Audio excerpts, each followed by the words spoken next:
You are now listening to the Friends of Rugby podcast. Relax your anus. Balls. Thick thighs. Camille Shat. Where's his neck? Eddie Jones. You're fucked, mate. And we are live. Nice Hello, now. friends. You're listening to the Nations. Friends of Rugby podcast. Six Nations. The Six Nations. Six Nations. Today is basically going to be going through the funeral of Wales, Mm. of the Welsh rugby. Oh, yeah, I'm supposed to be sad, aren't I? Yeah, you can't be happy. Do you remember that meme? Ghana says goodbye, and it's all those Ghanaian dudes carrying the coffin. We're just going to have to wipe all of Welsh stuff from the podcast now. You know, I'm like a blue-collar guy.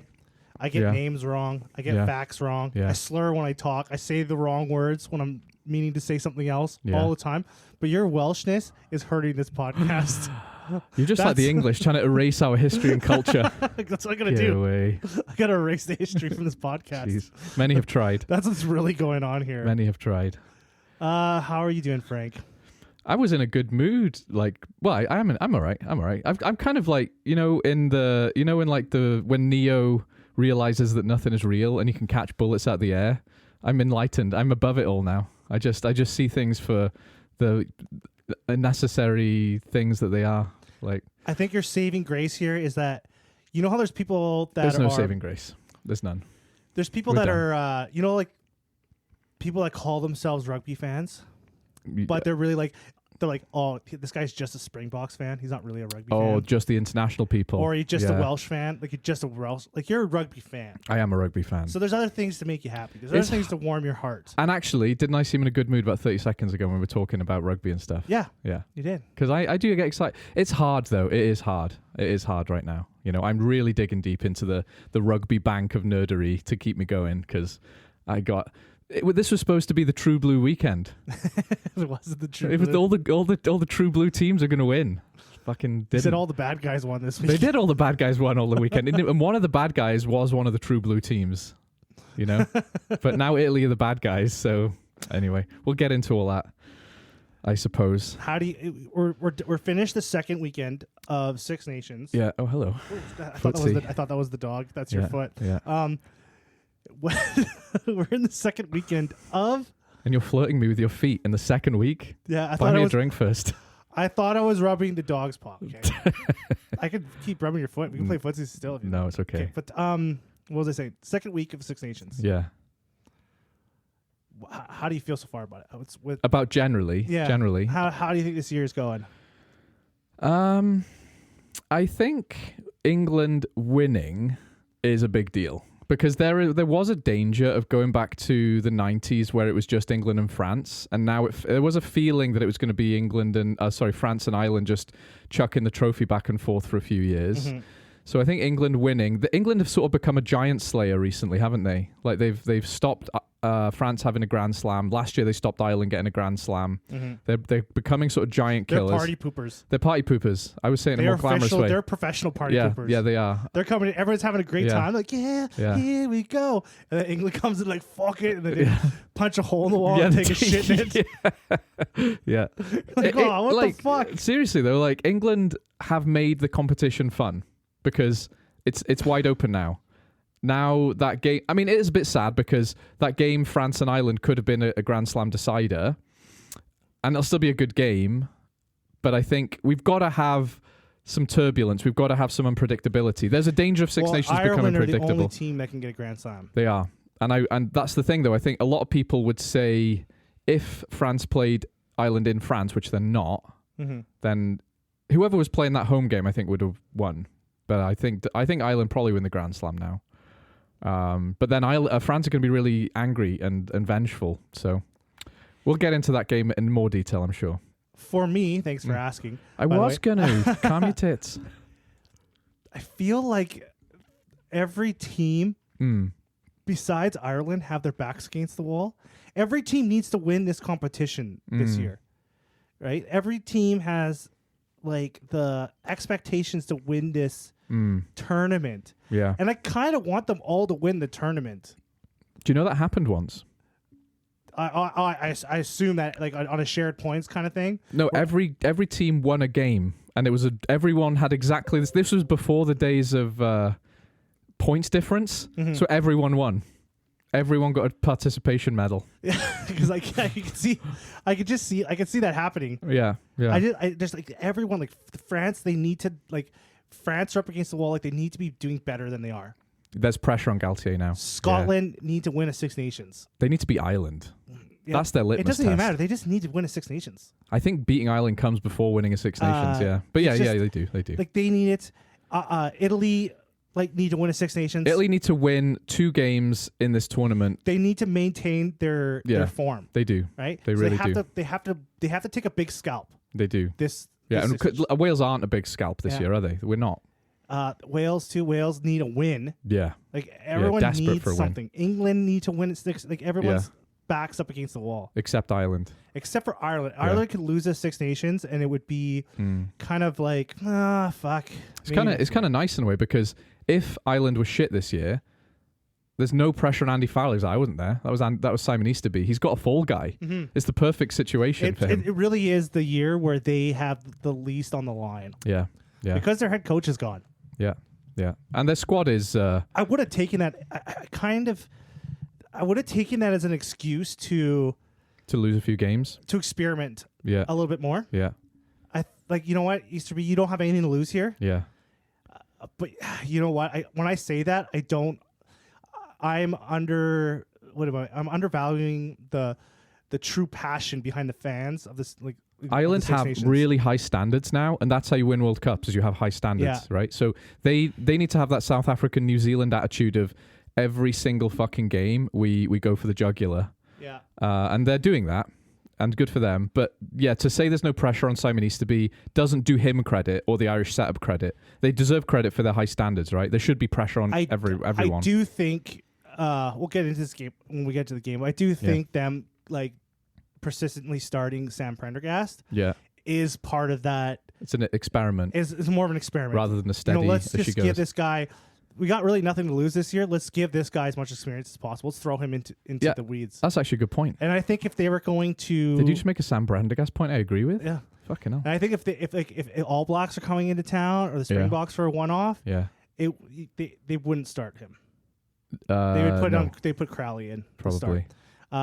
That's just pure speculation. I have other thoughts on that, but yeah, I just feel like there's just a lot of like teams that need to do something and they all can't. I just feel bad for them. You feel bad for them? Yeah, I feel bad for those Who teams. are you supporting this week? All the teams. Oh, okay. So you feel bad for everyone that you're supporting? I'm cheering for rugby. No, you're not. I cheer for rugby. Okay. I have a tiered system of who I cheer for. There it is. I cheer for different teams depending on who's playing against them. Yeah, whichever one has the shiny guy. Yeah. Yeah. Okay. So, I'm a bit. You can tell I'm tender, so I might lash out at you a little bit today. Well, let's get into. You can lash out. You can let it all out, but this is a safe space. Thank you. You could in a way that you could be as abusive to me as you want. Yeah. That's you could say some horrible things about me, and I'll nasty personal stuff. Yeah, if you want to dig deep, try to get under my skin. Yeah.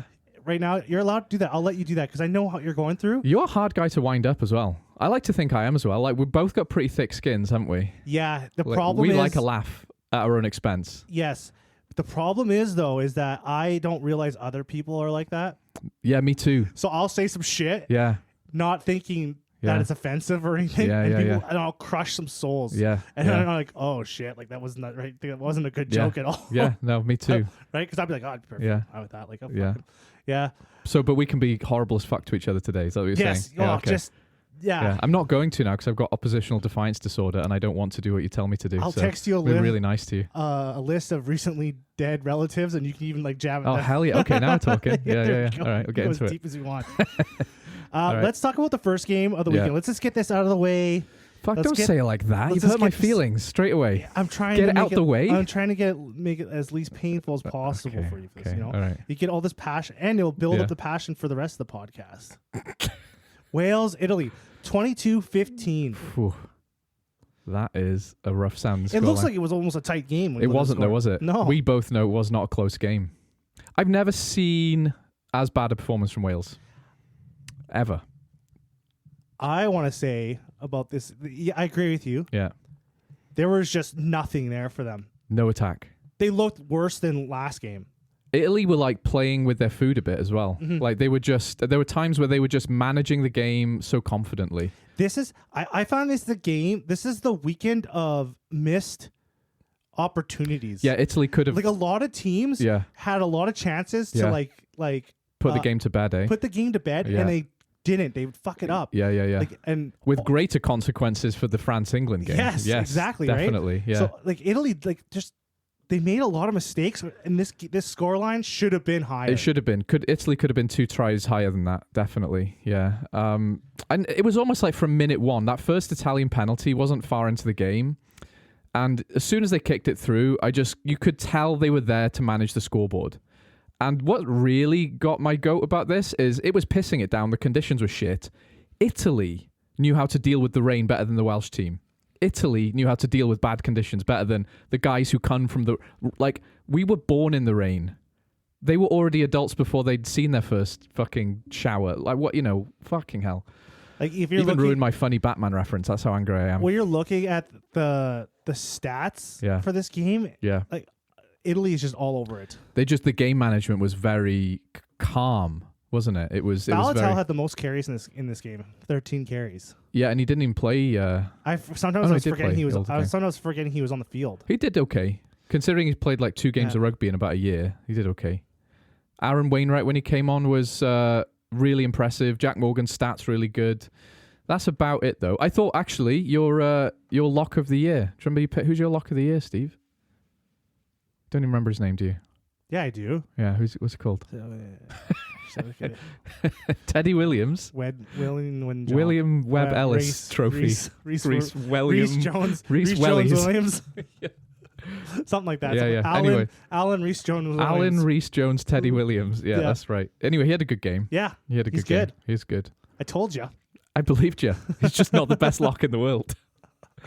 What else can I say about... It's hard to even talk about in a way. Not because I'm sad, because I am sad, but like... Another thing... It's kind of a boring game. There's one thing that's actually surprisingly pretty good about Wales. Yeah. I don't think a lot of people talk about is their scrum. It's not bad, is it? Their scrum is good. I don't think they've lost a scrum yet. Well, we had a couple scrum penalties yesterday, but they were those kind of scrum penalties where it's like someone's elbow hit the deck and it was like, did that actually... The strength of the scrum is good, right? Yeah. We're not going backwards. Like, I think Wales are the only team that hasn't lost a scrum in the Six Nations yet. Could be. Yeah, could be. And Adam Jones came in, sorted it out. It's almost like good coaches get good results, right? But this was Wales' only chance. It was. Dan Biggar said it the other day, didn't he? This is our biggest game in 15 to 20 years. He was absolutely right. And we looked like we didn't care. Like the guys look tired. Yeah. A lot of guys, there's a kind of a split camp right now. It's like you're either coming for Gatland or you're coming for players, or there's a third camp coming for the WRU, but I think everyone's also in that camp of fuck the WRU. But Ben Thomas at 10. So Gatland played a 12 at 10. He played a 12 at 13. And then I think he played a 13 at 12. So immediately, it's like pick a mix with the positioning. Like, you're a professional coach. The fuck you doing? And people are saying Ben Thomas's kicking was bad, which it was. Yeah, no shit, he's a 12. How did you feel about Dan Edwards coming on? He looked good. Yeah. I think why isn't he starting? I haven't seen enough of him to give him the credit he probably deserves. You know? He's just not... why isn't he playing 10? Why isn't he playing 10? The saddest thing about the game was Tom Rogers' walk-off. Oh.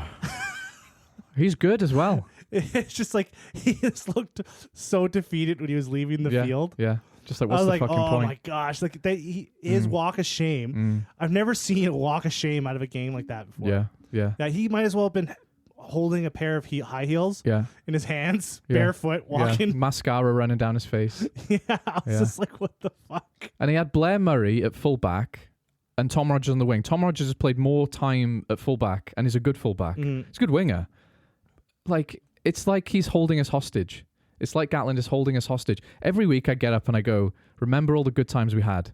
And now it's like an abusive relationship where it's like they like, don't you remember the good times? Well, you're getting slapped around. Like, it's horrible. It's like you said earlier. It feels like Gatlin's trying to sabotage. It feels like an inside job at this because stage. I see a lot of fans and you being like, "Why isn't this guy on the team? Why isn't this? Where is he? Where's you this can guy?" speculate, right? But to play 4 guys out of position seems conspiracy territory, doesn't it? I know a lot of like international coaches do that. They do, but not four guys, right? And not when you've got a literal 10 on the bench. And where was Reffel? Why was he on the bench? Where was he? What was he doing? Is he not injured? Don't think so. I hope he better be fucking injured. Better be. Where's turnover Tommy? Yeah, where's turnover Tommy? Fucking hell. I mean, I you know me. I like to have a laugh. This is hard to joke about because this is like Italy was the favorite. Like this is the longest time I've ever. I think this might be the first time I've ever watched an Italy game where they are the favorite to win. Even when they beat us comfortably last year, they were not the favorites. I don't think they were the favorites. No, they weren't. Maybe I'm wrong, but yeah. Yeah, they were the favorites going into this game. They just did exactly what they had to do to win this game. And the worst thing about this, Italy have gotten better. They don't make as many mistakes that you can pounce on, but they will not be scaring other teams, right?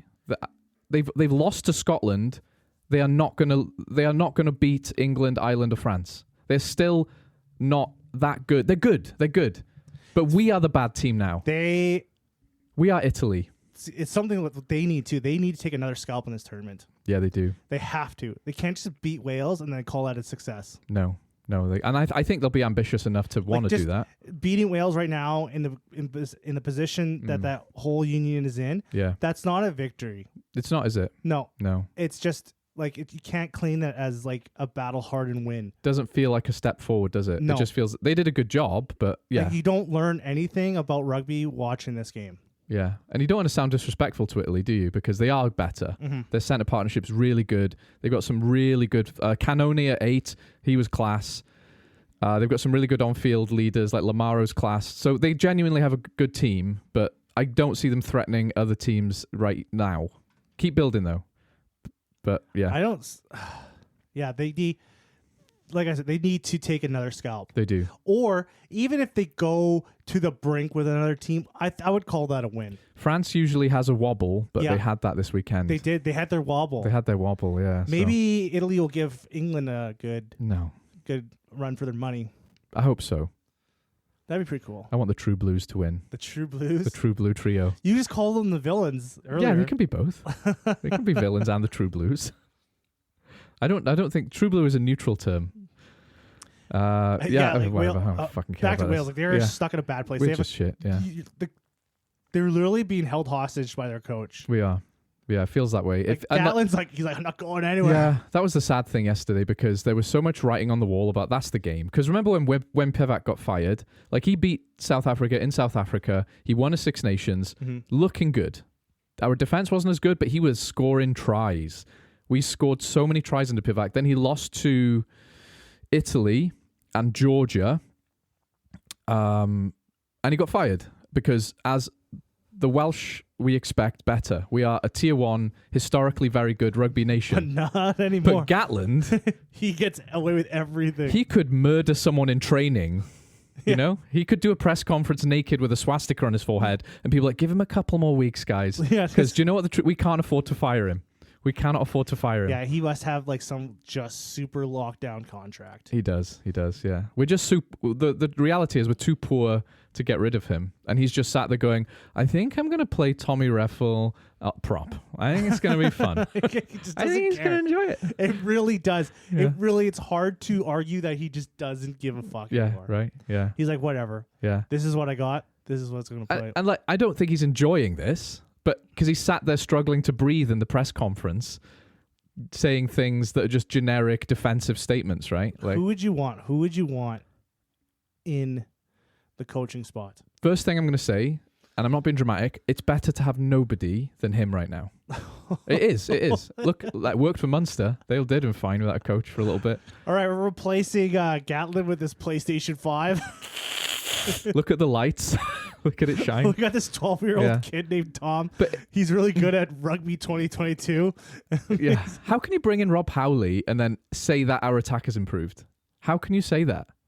How can you say that? How can you bring in Rob Howley when he was in there, Yeah. they had the worst attack in international rugby when he was there. We were winning despite of our attack. Yes. We really were. Because you guys were better at a lot of other things. Yeah, we were so right? good at defense that our attack didn't matter. Making points was not on your guys' cards. No. And and to bring him back as something that's gonna fix the game. Yeah.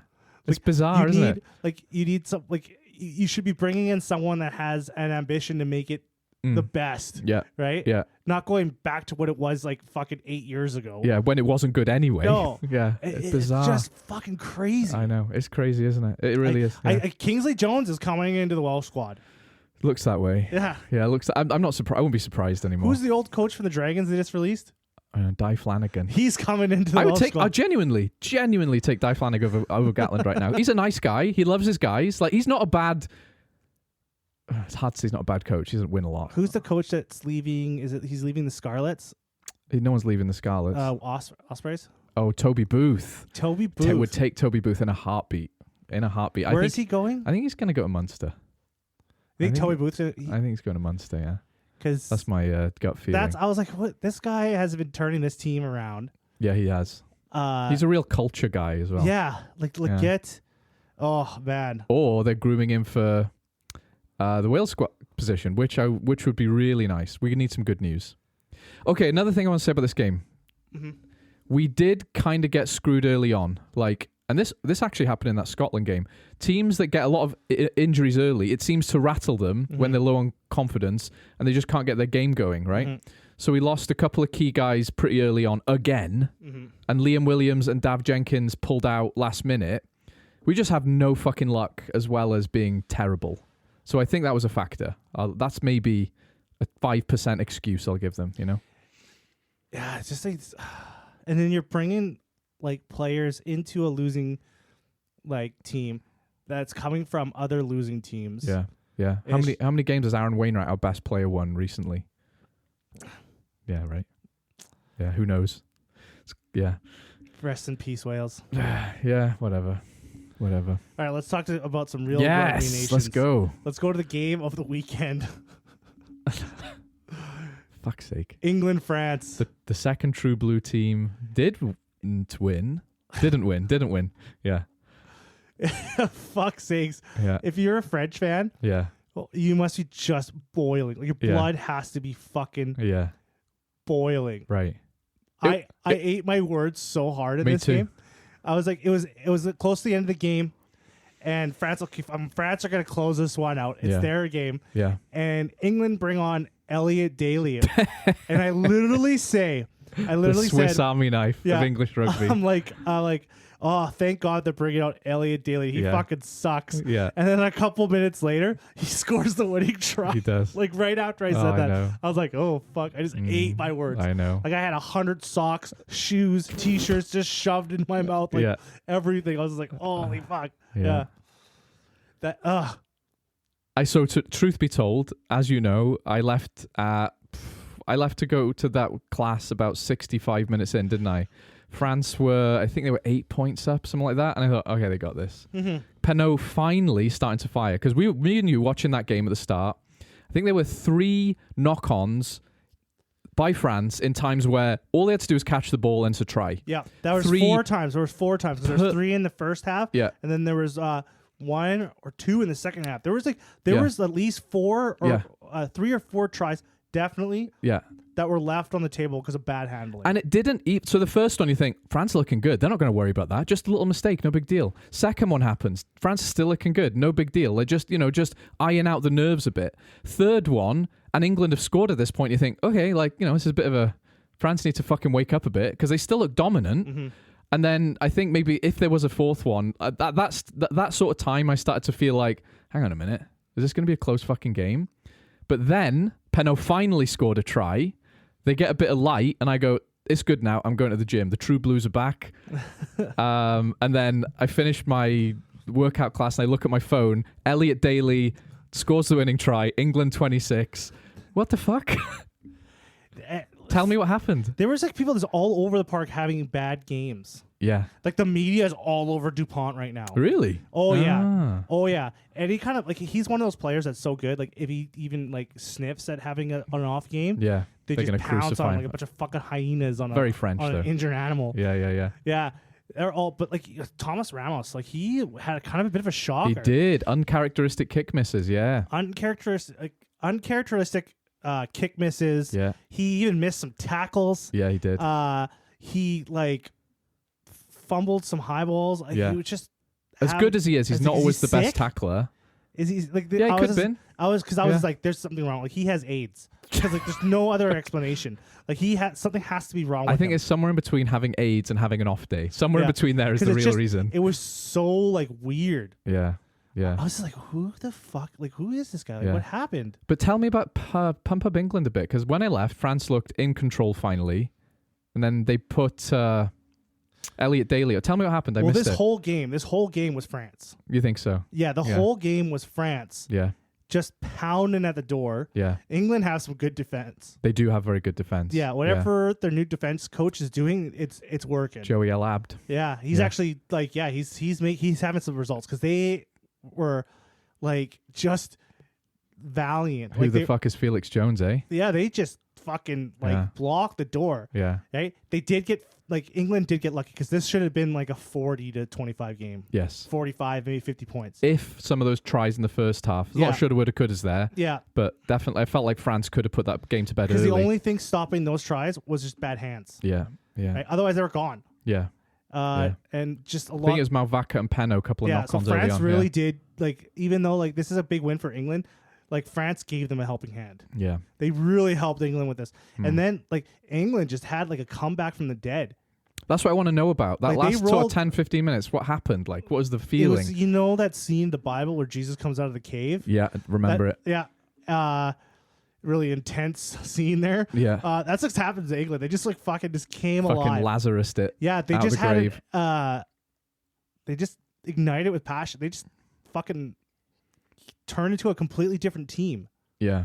I've seen him do that before. The last time I saw them do something like this significant was when they played New Zealand and they drew. They were down by like 20 points. Yeah. And then George Ford came on and just like kind of fucking pulled the strings and steered that. They just became alive. Yeah. Everyone was just putting 110% into everything. It's weird, isn't it? Because they've always, even their last almost like 10 games or so, started super strong and then fade in the last 10 minutes. Well, this is kind of the opposite. Not that they were weak at the start. Their last like bazillion games have looked the same. They have, haven't they? They've just been playing survivor rugby. Yeah. Like just soaking in tackling. And they look comfortable to do it, but they don't have the gas to get over the line at the end, do they? And they don't have the creativity. But I think this whole Finn Smith. He's going to say it. Marcus Smith, There they kind of worked out. That's exactly what I wanted you to say. Yeah. That's what exactly you was activated surprised. my trap card.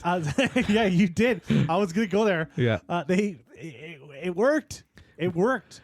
Finn Smith. It did work. It did fucking work. And Marcus Smith was coming in as playmaker all the time. He was so fucking good at fullback. Yeah. Like he is. He was the best attacking fullback this weekend. He was. Like, give them the ball in space. That's what he's really good at. And I know it's sad for him because he wants to be the 10. He wants to be the general, the main guy. Finn Smith looked really good at 10. Marcus Smith looked like so much better in attack with more space at fullback. It just worked, didn't it? It just fucking worked. And I hate that because so much criticism at Borthwick, which I have given, has been about him chopping and changing, not knowing how to use Marcus Smith. On the sly, he's just figured it out. He's figured it out, the little bastard. Yeah, and also I know that Marcus Smith, he plays fullback sometimes. It's not his first rodeo. Yeah, Harlequins. He does. Yeah. So he's done it for England before. Yeah, like, he has been there. He did. Yeah. I think he played in the quarterfinal. I think he was fullback against Fiji. Yeah. And that's where he was like, his face was just beaten to fuck. Like in that game, like, he looked like he went through a car crash. Yeah. But anyways, yeah, it worked. It did. I even liked the setup of the team, the decisions that he made, like Borthwick's made, like starting was it Tom Willis? Yeah. At 8, like even the team, the starting team. Ben Earl at 7 did so much better. Yeah. Yeah, it worked. The pack worked. It was more efficient. It was it had a good balance of speed and power. England are finding their spine finally. Yeah. Yeah. And Finn Smith was... He was very good, wasn't he? Yeah, he was really good. Yeah. There's too many Finns and Baxters and Smiths and Finns in there now. I'm actually confusing. surprised I'm getting the names right here. Yeah, you're doing a great job. Yeah. Jamie George came on. Yeah. having Jamie George on the bench and coming off, like he was fucking on fire too. He was. Yeah. Having Theo Dan and Jamie George is actually a good kind of couple of hookers you've got there, you know? It is. Well, yeah. Well, no, Luke Cowan-Dickey played. No, he did. I'm just saying, like, you've got a good couple of backup hookers, you know? Like, no, Luke Cowan-Dickey was good as well. Like, they've actually got depth there. Yeah. Chandler, Cunningham South, and Harry Randall did not get in this game. They didn't, because Borthwick is like, let Elliot Daly cook.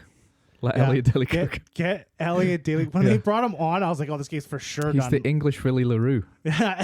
Wait till Elliot gets here. You're going to be sorry you messed with this. I was so surprised. And Borthwick saved his job. He did. He fucking saved. He must have been like, whoo, I'm going out. He's like, he called his wife, we're ordering pizza tonight. We're going to get one medium Domino's between the family. We're celebrating. Yeah. We're going to be able to pay the bills for another month. Because he fucking saved his job. Because if he would have lost this game, if he would have lost this game, this was the end. I think so. I really feel like he was on the brink. Yeah. Yeah, especially if they would have got destroyed. Yeah, and it was a close game as well, right? Like, it felt a bit coin tossy at the end there. At the end, the rest of the game was like the whole game was just France. Yeah, it was. Yeah. And England, it looked exactly like the England game. Right? Just Ireland pounding at the door and England just like fending off. Yeah. And at the last minutes, like, you know, England had that spark. They did. But England, the difference for me, though, was honestly Marcus Smith at fullback. They felt attackingly. Their attack was better. They had having that extra playmaker really opened up the doors for them. Well, the big thing for me is when Marcus Smith attacks at 10, there's just no support for him. So he makes all these amazing breaks, but the English team just aren't. They don't have that style of supporting the break, right?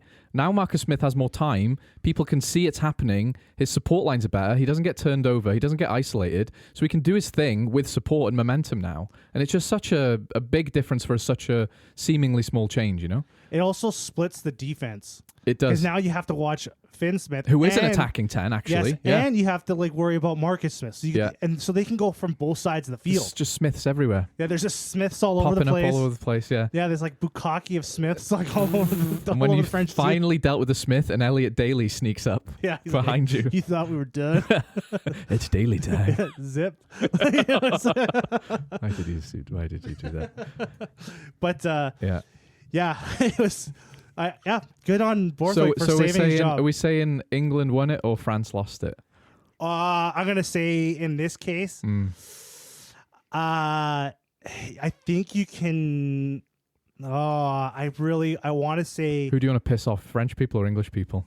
I think this is the game that France lost. He said it. Just because there were so many easily blatant tries that could have been scored, which is bad handling errors. Two missed Ramos conversions. If it was like bad calls, like the calls were all mumbly jumbly and they got like tries denied. Yeah. But this was just like that was a score if you just would have caught the ball. I didn't think the ref had any impact on this game at all in a good way. So France did all the work. They made all the opportunities. They had the openings, and the guy just didn't catch the ball. And it wasn't because of English pressure. It didn't feel like pressure, did it? No, it wasn't because of English pressure. It was just bad handling and bad decision making that made them lose this game. So like, if there's, like, I think someone that really really knows rugby will probably see, like, you know, England shouldn't be cheering too hard about this because they got some luck in this one. So you're trying to cut off the English arrogance before it rears its ugly head, are you? Yeah, well, there's just a lot of luck in this win. Okay. You know, at the same time, though, like their assault that they did at the end was impressive. It was. Right. I don't want to take that away because the game was still open and they took that opportunity. They totally did. And historically they have not been good at that. No. They haven't been good at that in New Zealand at home or away. Even with minutes left, their backs against the wall. Yeah. There was still a game to be taken and they took it. They didn't go away. And they took it. Yeah. Right. So like it just like France, the only thing is that France gave them that opportunity. Yeah. But at the end, like England were just a better team. I know. I'm trying to put myself in the brain of an English fan. I'm thinking about, you know, my glorious Navy and the King and then I'm thinking like I would be really excited to be an English fan right now though, because they have so many good players that I would be excited about. Young, exciting players. And if you use them in the right combination, you win games. And I think that's what happened here. I do want to give them credit for the fact that if you play Penaud at 7, if you put Marcus Smith at full-back, you make some minor changes to the guys you've already got, you've got a really good rugby team. Also, a negative thing you can think about, too, is like England winning this game saves Borthwick. Saves his job. And I think a lot of people are seeing that like there needs to be a bit of a coaching change. Maybe. The inconsistencies of Borthwick. Yeah. Like it's easy to make fans forget. One win can just like wipe your slate clean. It's true. Like what happens true. What happens if like Wales play Ireland and they beat Ireland? No, and that's the you are right. I think Wales is the exception to that rule because what you just said is absolutely true. One win can change a perspective. I think what Gatland has, you can't lose 14 games and win one and everyone goes. You don't think the whole the fans will be like, I mean, I think the WRU would because I think thank fuck we can get away with not having to pay him out and just keep him because we've got a little breathing space. The pressure is so much on him and it's embarrassing. Everyone in the public is saying to the WRU and Gatland, like, what the fuck are you doing? Go away. Because I know like this is different with Borthwick. The English Rugby Union, they don't want to spend the money to get a new coach. But they could. But they will. They exactly. Will. Yeah. They'll fucking light bills on fire. Yeah. They'll light money right on fire to change. Right? They don't give a fuck. To be honest though, that was a coaching win for Borthwick. He made those decisions and he won the game. So fair play to him. I'll give him credit. Sure too. I give him credit for that. He was very bold in his decision making, and it paid off. Another thing about coaches is sometimes this happens. They'll lose several games, close ones, and they'll be saying we were close, and no one will believe them. They say we need wins, and when it finally happens, you have a bit of a gates open moment, and then they'll win a few games, and you go, oh, he was actually building up to something. He was telling the truth. But this was also maybe it's that to go against it again. Yeah, like the fans are gonna after this win, the fans are gonna forgive Borthwick. I would if I was an English fan. They're gonna forgive him, but. You're not when you're doing that. You're missing the nature of the win itself. Like he only got in that position because like France made a lot of fuck ups. Could say that. Not let England because the game could have been at a point where it was too far out of reach. Yeah. When England had that spark of life, the game would have been already done. There would have been not enough time just to come back. I agree with you, but on the other counterpoint to that, you have to take that into account. You account. Definitely do. But I would say that a lot of the big rugby pundits that I watch, so on the Rugby Pod and Tim on his Egg Chasers YouTube, they both were not expecting England wins, and they weren't doing it because they don't like England. They were saying that because just how good France are. And they were like, look at the quality of that French team. And we then can't when you're beat watching them. that game, it should have went that way. In the first 20 minutes, I felt that way. I was like, look how sexy France are. If only they could catch a ball, you know? I would have said like 65 minutes. Yeah, fair enough. Yeah, like they were fucking the dominant team almost the whole game. Yeah. Yeah, right? Maybe. They were just like missing kicks, missing passes, and the points weren't adding up. They just kept the game open the whole time. Yeah. So it's just that's what I say about Borthwick. Like it was a good decision making that he made for the team. Yeah. The team came through, but there's still a lot of red flags for him. Yeah. Like he got he got out of jail free kind of with this one. Like, he jumped out of a way of a wild car in this game. If they would have came in and won this game, they would have won it. Yeah. Like convincingly won it, then I think there was a different story. Yeah. But the fact that they survived it and managed to scrape it out by a point is still concerning. Now, the even more concerning thing here is Fabien Galtier. He's under pressure He's got to be like that. You have the goldenest of generations right now. You should win every single game. Yeah, he has the best, arguably the best players in the world right now. It's not arguable. It's true. He has the best French team I've ever seen by some fucking distance. Well, he definitely has the best French team. Yeah. But you can even make an argument that some of these players are the best in the world. They definitely are. Right? Yeah, they definitely are. Yeah. And so he should be... Penaud is the best winger in the world. I know Jameson Gibson-Park is very, very, very good, but Antoine Dupont is the best player and 9 in the world. You just go on. Gregory Aldred, I think he's the best 8 in the world. Yeah. It's a shame you can't have these guys on the Lions tour. All over the place is just like top. 100%. Right? There's not a weak position, is there? So Fabien Galtier, he's under pressure now. He definitely is. Yeah. Like he has to win every single game now. And the French will riot if you cut their smoking break by 5 minutes. So I'm surprised they haven't burnt down a town already. Like this is, he's under pressure. I think one more loss, this might even be the loss. Could be. Genuinely. He could easily. We could see this week that he might be getting swapped out. Yeah. Because there was already talk before the Six Nations on he has this great team, but they don't have anything in the trophy cabinet for it. They got a Grand Slam under Galtier. Yeah, like what, 3 years ago? Yeah, I agree with you. Yeah, and yeah, to get to since he's taken over, he's won 1 Six Nations. Had a home World Cup where they didn't get as far as they should have. I think they should have at least got to a semifinal. Yeah. If not a final, like they should have went to at least a final. Well, they beat New Zealand in the group stages, so it's a shame, isn't it? Really. So it's just underachieving for what he has. Like this is the coach that really like it should be under the most scrutiny. Yeah, I agree. Because he's got the money, he's got the players. Yeah. Like he's got everything he needs. Academy's good. He's got the league. He's got the best league in the world. The best in terms league in of the finances and competition. Yeah.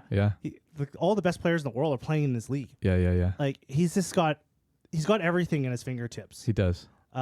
He's like Eddie Jones from like when in 2019 or 18. Yeah. Right? Like he has everything. Yeah. That he needs. He's got all the pieces. Or 2007, whenever they were like went on the 18th Street run, he had access to the players. Like he had everything he needed to be successful. Yeah. So like that would be the concern thing. I could see it easily that Fabian Galtier could get fired this week. I don't think this week, but definitely in the tournament. I could see it. It's very unlikely. I don't want this to become like football, like soccer. I mean, I don't want it to become like that where it's like every manager is. It's a results game, but in Premier League football, people get managed. The French have always been there. They fired their coaches mid World Cup. They do. Like, but which World Cup was it where they fired their coach in the middle of it? Counterpoint to that, though, right? Galtier is the guy who brought balance to the force in France. Because before Galtier, French rugby was notorious for a million penalties, players who would either show up and play the game of their lives or next week play awfully because they didn't care. He brought stability to a team with a lot of potential. And now he has turned them into, like, we don't say which French team's going to show up anymore. They're always a good team. But now you're talking about, you have the top 14. Yeah. And, like, remember how, like, you used to talk about the top 14 teams? Yeah. Like, they were highly paid and they would never travel. Yeah. They'd be fucking smoking and eating baguettes at the side of practice. Yeah. It was kind of like this just, like, fucking Wild West League. Yeah. It's matured so much. It has. It's professionalized so much. I bet you there's, like, a dozen coaches like Fabian Galtier in the That's league very right true, actually. Right? There's a dozen of them that are ready to like step up. Ronan O'Gara is sniffing around that door hard. He would love that French job, wouldn't he? Oh, he would. He would love it. Rumors is that he's there are going to be some fucking jouets going on pretty soon. Rumors he's putting his hat in for the Wallabies. Let's spread some rumors. Yeah, let's spread some rumors. Let's do it. Yeah. But yeah, I could see that. That's the game. I think. Yeah, if you're a French fan, you're frustrated as fuck. Yeah. If you're an England fan, you're happy as fuck. But I still see a lot of red flags with this team. Yeah. Although England have already played the two biggest games, right?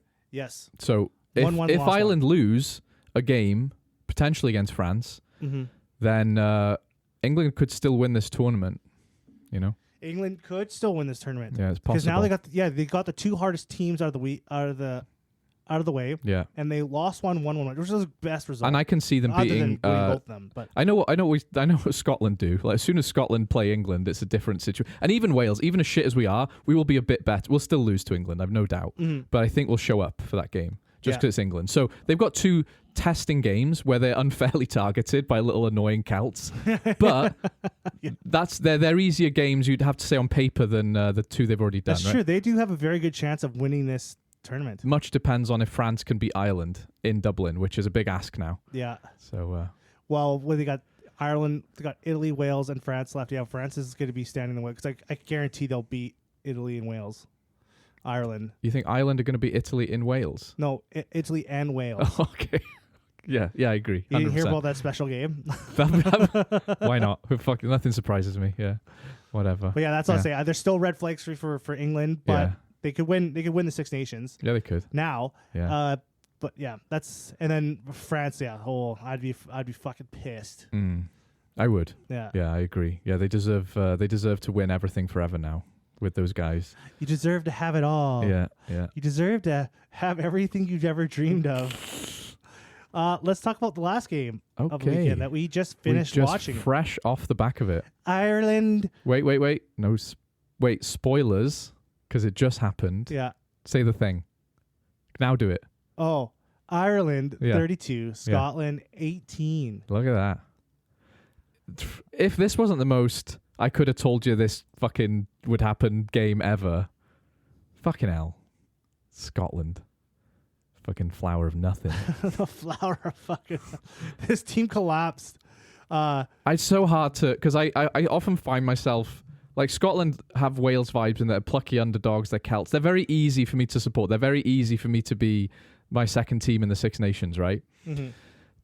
But they're too Welsh about it. Like, I've been saying this for a while now. Ireland are their litmus test. Every time Scotland do something good and they're getting better and everyone's like, oh, they're finally here. They're finally going to do it. I'm like, the day they beat Ireland, I'll start believing the Scotland hype train. But they just can't do it. They just cannot do it. The win when Russell came off at 21 minutes. Yeah. They did kind of get shafted by some early injuries there. Yeah. Like, that totally ruined their game plan. You could tell.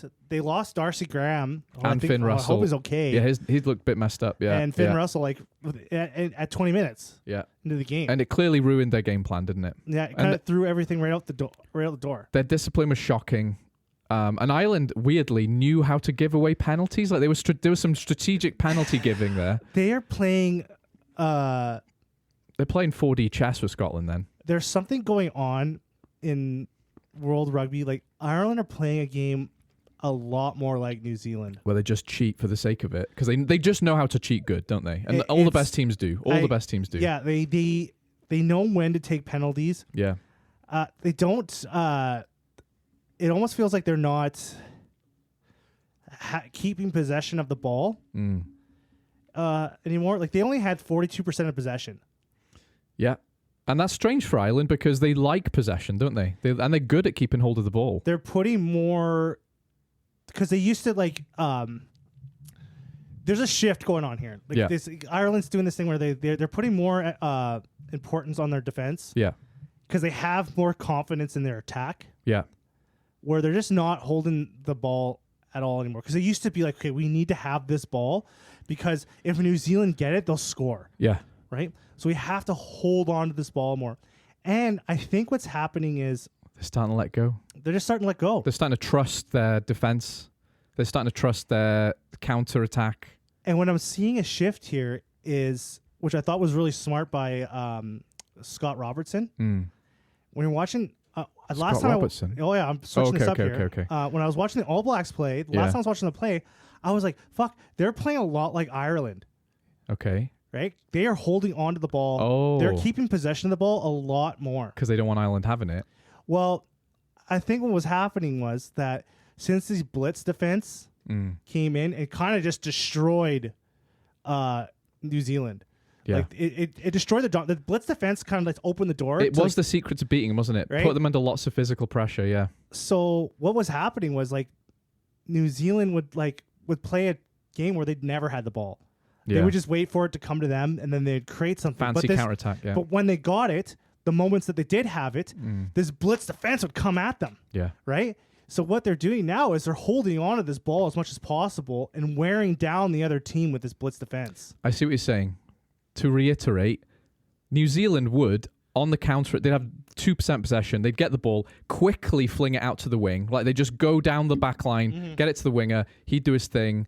Everyone's supporting him because they've got great support lines. But now, when they get the ball, they're more conservative, bash up the middle a bit, keep possession, build phases in a more kind of conservative way because they want to wear down. They want to wear down the other team a bit because that blitz defense takes so much energy. It does. It's exhausting. New Zealand's like, we'll just hold on to this ball. Yeah, tire them out. We'll let these guys. They're rope-a-doping other teams. Yeah, right? yeah. Do you know what rope-a-doping is? Yes. Like when the boxer just lets the other guy just punch the shit out of him. Just tire him out, right? And tire him out. Yeah, yeah. Right. So like New Zealand's doing this now, and it's visible because I was like, man, they're playing a lot like Ireland, and it's like Ireland now has like been swapping roles. Like they're like, we don't need the ball.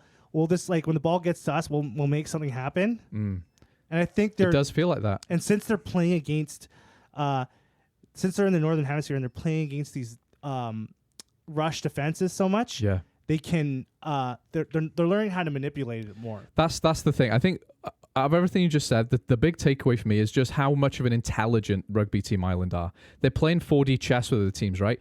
Like they know how to manipulate your game plan before they've even done their own thing, right? They're a fucking ant colony. Like, they're all in one mind. They are. They're just so in sync. What do they call it? The colony mind or the hive mind? The hive mind. Yeah, they're like a hive mind. Like, everyone's so in sync. Everyone knows what each other's doing. Like, helps when everyone plays for the same fucking successful team, though. It does help. It does help. But it does, I'm genuinely. I'm not saying that to joke. Like, right? it's just it does really help. Because there was a team like I was listening to something else the other day, and they were talking about this, like having players from the same team. Yeah. Helps. Oh, so much. Yeah. Huge. Yeah. The synchronicity. Right? Because now other players have to learn these other players. Yeah. Right. So it's just. Yeah. I agree. Yeah. Scotland were disappointing because they got excited and they tried too hard. They gave away some penalties. Ireland just seemed to know they were going to do that. And Ireland were really good at shithousery at the breakdown. They were just winding them up in the right way. And Ireland didn't mind conceding a penalty if it meant Scotland would make more mistakes, right? So they were just playing with them at times. And you could almost tell what was going to happen. Like, Scotland maybe get a lead, maybe look promising, and then Ireland will just be patient and pick their moments just like they always do. Jameson Gibson Park is fucking unreal. It's sometimes hard to say Antoine Dupont's the best player in the world when Jameson Gibson Park exists. Yeah. Because he's just that fucking good sometimes. He's just everywhere. There's some Amish-looking dude from New Zealand. Yeah. Hey, you want to come over here? Just put down that furniture. Stop making wooden furniture in the wilderness. Come play rugby in Dublin. Okay. James Lowe again, just like so strong, right? Like you don't have to be a fast winger when you've got that strength and turn of pace, right? Just knows what to do. Yeah, like Hugo Keenan was very good as well. Hugo Keenan was so reliable. And Blair Kinghorn was decent, but Hugo Keenan kind of made him look a bit silly at times just because he was so much more consistent. He's just clutch. He is, isn't he? He's just, when he's around, if the ball's there and he's there, you know something good's going to happen. It reminds me of Lee Halfpenny. Like, when you could have had 3 guys on Lee Halfpenny, no other guys, and I thought he'll tackle the right guy. He won't make a mistake. Hugo Keenan's the same. He just doesn't make a mistake, right? He's rugby smart. He's smart. He's super talented. He is very talented. He just he kind of came out of nowhere. And I think even today people underestimate him because he doesn't get the plaudits because what he's good at isn't always attack. He catches every high ball. He makes the right tackle. He's one of those guys that's just under the radar being excellent. He's actually what everyone says Freddie Stewart is. Yeah. That's exactly what it is. Yeah. You know how people hype up Freddie Stewart? Yeah. He is actually that stuff. He is. We've been making this joke all weekend, right? It's like whenever you hear a prop is good around the park, it's code for the shit at scrumming. Yeah. And whenever you hear someone talk about Freddie Stewart, he's great under the high ball. It's like, yeah, but he's shit at everything else. But Hugo Keenan's actually good at everything else. So. I could see Hugo Keenan's got to be going on the Lions. Oh, 100%. Yeah. It'll probably be him and Blair Kinghorn. Definitely, because there's not really any other contenders, is there? Because there's just no one that's as solid in the Northern, out of the Irish team, the British and Irish Lions teams. No.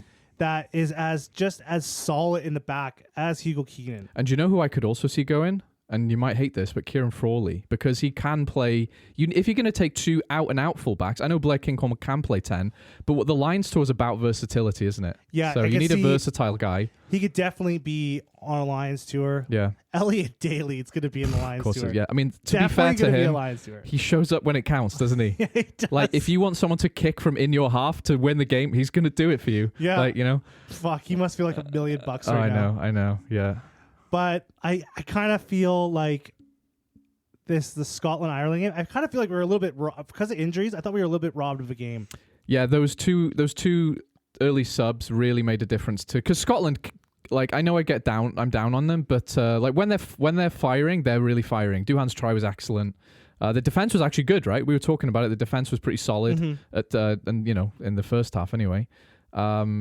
Yeah, there's a lot of potential. They don't have the bench for it though, do they? Scotland know they have to score 20 points in the first half to have a hope of winning in the second. Yeah, because not having one of the best 10s in the world on the field. Yeah, it makes really a big difference. Fucks that right up. And Tui Pilotu not being in the Six Nations is genuinely heartbreaking because he's incredible. Like, he's so fucking good. Because for a team like Scotland, and what they have, you need every single. You do, yeah. You need your whole. You can't be going in with a half team. No, you can't, because you don't have the players. They don't have the depth, do they? Right. Like, if you have a full healthy squad, could be anyone. The game's up in the air. Yeah.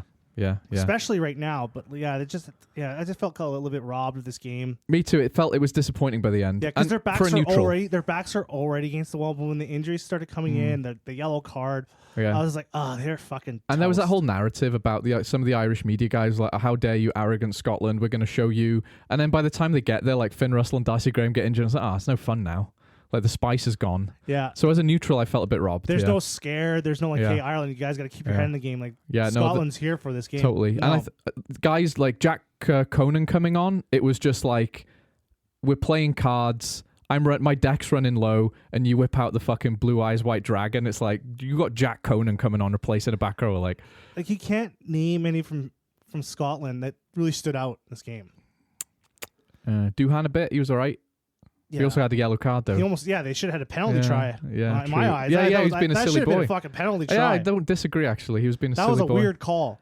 Like, I was like, oh, that's a penalty try right there. Nope, it's not. It's hard to think of anyone. Because the scrum wasn't even... It was fine, but it wasn't... Yeah, I agree. I just don't see anywhere around the park where they were like, they did something. There was no area of the game where they were better than Ireland, really. Well, in the line-out, they were. Okay. Yeah. Okay. Ireland's line-out is still fucking... I don't know. Like, Paul O'Connell... I'm surprised that they haven't come for Paul O'Connell yet. Yeah. He's the Irish Warren Gatland, isn't he? Just getting away with some bullshit. Every game, the line-out is like... Yeah. There's something wrong with it. Dan Sheehan threw a shocker as well. One of his line-out throws, it was like a fucking dodgy basketball shot. Like, fuck, what was that? Like, I thought you were the best guy in the world. Like, yeah. So that is the weekend. That's the weekend of the Six Nations. Yeah. How do you feel about the Six Nations? I told you this at the beginning of the How do you feel after talking about it a lot? I'm still pumped. It's still my favorite time of the year. Fair enough. Yeah. I still think. Yeah, I think right now. Ireland are I think Ireland are on the way of a Grand Slam. I think so too. Yeah, it's not as dominant as the one 2 years ago where it was like easy win. I think this team. They're probably. I think they got Slam. France's number in this one. And I think had France beaten England, there's two ways this could go. Either France implode and lose to Italy like they did last year, or they galvanize because they're pissed off at themselves and they and then they're actually they fulfill their potential. But, this comes down to who has home advantage in that Ireland-France game. It's Ireland, so for me, even now, I'm calling Ireland win. I felt like when last week, I was like, if Ireland beat England, they're probably going to get a Grand Slam here because England is always like they're the bogey team. Yeah, that's their bogey team. Yeah. And once they got over that hill, I was like, oh, it's going to be smooth sailing from here. I think I agree, yeah. Much will depend on that France-Ireland game, but I think Ireland... I'd give them like 60-40 over France winning it now. Yeah. Do you want to hear some more Welsh bullshit? Yeah, I want to hear some more Welsh bullshit. All in for the we Welsh go now bullshit. To Frank in the Welsh Bullshit Corner for Welsh Bullshit Week. It's the Welsh Bullshit Corner with Frank. So maybe some good news. I'm gonna read you some bullet points. Okay. And you're gonna tell me what you think about it. Okay. Okay. So they're on the verge of completing a deal between the Welsh regions and WRU. And a lot of people are saying... Sorry, say that again. I was blanking out. Fuck's sake. That's everything for this week, guys. Welsh Rugby Union. Okay. Welsh regions. Yes. Historically fighting. Yeah. They're close to making a deal. They were had a deal, but they're making a better deal. Oh. Yeah. And so they're going to be happy. Potentially, but already everyone online is going, this is the worst deal in the history of deals. Fuck. No, I actually think it's a small step in the right direction. But so the Welsh Rugby Union are going to increase funding. For me, that's massive. Because the reason we're shit is because we've got no money, right? Give the regions money. That solves a lot of problems. It's not a lot of money. Give the regions money. On the condition that the Welsh regions can be told by the WRU, if we want this player to move to this club, we can ask for it. Ooh. And so, but the caveat is, if that player doesn't want to go, they don't go, which I liked because it's like, you can't force a player. I mean, other countries have done that though. They have literally moved people around like chess pieces. If you want to keep playing rugby, you have to go over here. If you want to play for the national team, you have to go here. Ooh. So I like that, right? Like I do like that they respect the player's agency here. The other thing was the WRU increased funding on the condition that they get more power generally over the regions.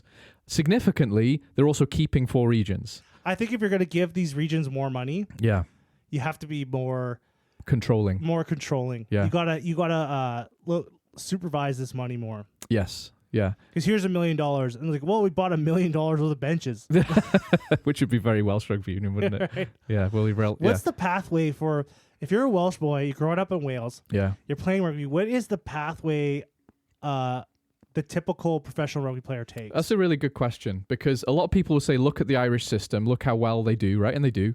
What happened about 10 years ago is the British government cut sports funding across the UK. So Northern Ireland, Scotland, Wales and England cut funding, which is where Wales, the Welsh Rugby Union, got the money to fund the academies. Yeah. So we closed our academies about 10 years ago, right? I mean, we didn't, we're not in the sense that we've stopped all pathway development, but used to have dedicated academies, and we used to have like a Wales A team. We don't have that because they cut the sports funding, right? Bottom line is we didn't have a lot of money, but neither did the WRU go. Instead of filling the gap in the funding, which they could have done, they were just like, "Fuck it, that's over now," right? But what you would have now is we have a competition. It's funny because it's called Super Rugby, but rugby is spelt in the Welsh way.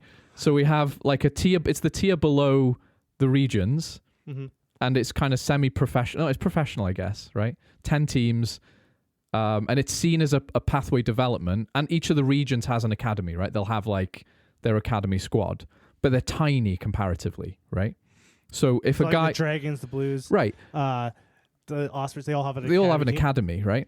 The problem is the way we're geographically distributed. So in South Wales, you've got 3 big cities, Cardiff, Swansea, Newport, and there's a region in each one of them. And then you have Scarlets, which is representing the town of Llanelli, 30,000 people, and the entire of West and North Wales. It's like if you had, in Canada, a rugby region in Toronto, a rugby region in Vancouver, and maybe one in Calgary, and there was another region which represented the entire rest of Canada. And it's like, how do I know if a guy in Nunavut is playing well enough to come and play for my team based 1,000 miles away, right? It's just geographically nonsense. But if we get more money for the regions, they can start to invest in that. And it's coming from the WRU. So they're fixing these mistakes, but just glacially slow. So we're going to be shit for another 10 years, but I do think this is a step in the right direction. So what are these regions going to do with this money? What do you think? What do you think they should be doing? Pay the players more. Keeping them... To keep them in Wales. To keep them in Wales. Because a lot of these guys, like there's rumors... So when you're talking about a region, do you think like the Dragons and Cardiff and Scarlets, they're going to get more money? They will. That's part of the deal. And then what about below that? What's going on below all that? Well, that's the Super Rugby thing, right? Yeah. And that is 10 teams. They get money from the WRU, but less. Much less. And that is seen as like... So if I play for Cardiff, there's a guy at Cardiff, Kenzie Martin. He's had a couple of Welsh caps at 8. He's not even playing for Cardiff right now, so they send him to the team, the Rags, which is like Cardiff RFC, who are in Super Rugby. And they keep him there to develop him. They keep him going. But if there's a guy playing for the Cardiff Academy, he might play for Cardiff RFC for a bit to kind of build some game time. But we don't have private schools like England and Ireland do, and even Scotland to a little extent, right? So if there's a kid who's 5 years old and someone's like, he's going to be 12 foot tall, we don't have a nutritionist and a gym and a personal trainer and all the rest of it to develop that kid. We just hope he likes rugby enough when he's 16 to stick with it, you know? That's our weakness. So these kids are basically playing beer league rugby until they get into basically the Super Rugby. Yeah, if you're good enough at about 16 or 17, maybe if you live in Cardiff, close enough to one of these big rugby clubs, a scout will see you. If you're from where I'm from in North Wales, good fucking luck. Because the English kids, the Irish kids, they're going to these private schools and they're basically they're in these programs that are from a young age, very close to professional setups. Yeah. They have nutritionists, they have psychologists, they have a team of coaches. Well, we saw like, that. Are we talking like these kids are growing up where their uncle is the coach? One of their uncles is the coach? Yeah, that's how it goes, basically. And he spends his spare time after working in the factory to go coach the kids. I mean, it's very much like backhand deal. So in my hometown, we have the RGC in North Wales, right? Rugby Gogledd Cymru. It just means North Wales Rugby. That's our Super Rugby team. At one point, they were thinking it was going to be a region, whatever. In my hometown, this kid was pretty good at playing 9. One of the guys from my RGC, like one of the board members, came to watch a game and was like, oh, he's pretty good. Send him over for a week. There's no formal structure to this. There is, but it's very much like Canada. It's not far away, right? And it's depressing because this is our sport and our participation numbers are dropping because most of these guys, if they're good enough, aren't getting picked up. aren't getting development. Whereas if I'm in Dublin and I'm in a private school in Dublin, from birth, I've got 10 robots massaging my muscles to make them grow bigger, right? And like you said, in that documentary we watched, the setup at those private schools is as good, probably better, than the regional level rugby in Wales, right? So we don't stand a chance yet. We just don't have the money. But this is a step in the right direction. But the other thing is, it's like, maybe you're a good kid at 15, 16. Guess what?